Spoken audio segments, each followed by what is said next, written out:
જય હિન્દ, જય ભારત, જય દ્વારકાધીશ. હું આપનો ભૌતિક ભૂત આમ આદમી પાર્ટી જુનાગઢ શહેર.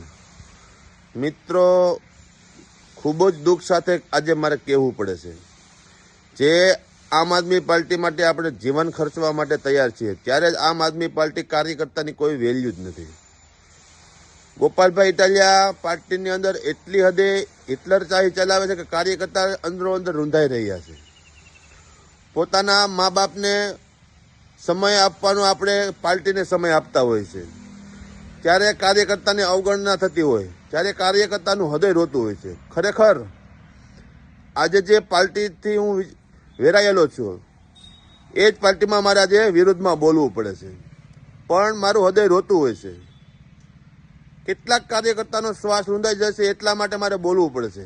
આ શબ્દ હું બોલી રહ્યો છું, એ ફક્ત મારી વેદના નથી, પરંતુ અસંખ્ય આમ આદમી પાર્ટીની વેદના છે. જેમ કરીને તમે જુઓ કે જુનાગઢની અંદર આજે રેશમાબેન પટેલ નારાજ છે. કારણ એક જ છે એનું કે ભાઈ ગોપાલભાઈ ઇટાલિયા કે એ અંદરો અંદર ગમે ત્યાં સભા હોય, ગમે ત્યાં મોટી પાર્ટીને મળવાનું હોય, ત્યારે એમના નજીકના વ્યક્તિ જ હોય છે એમની સાથે. આજે હું છેલ્લા 6 મહિનાથી જોઉં છું કે ગોપાલભાઈની સાથે એના મિત્રો અને નજીકના વ્યક્તિ જ હોય છે.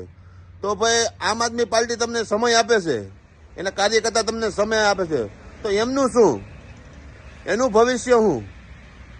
એને કંઈક હોય ને, એને કંઈક લાહો હોય ને કે અમે આગળ વધીએ, પણ ના, એ ગોપાલભાઈ એના નજીકના વ્યક્તિનું વિચારે છે, બીજા કોઈનું વિચારતા નથી. જય હિન્દ, જય ભારત.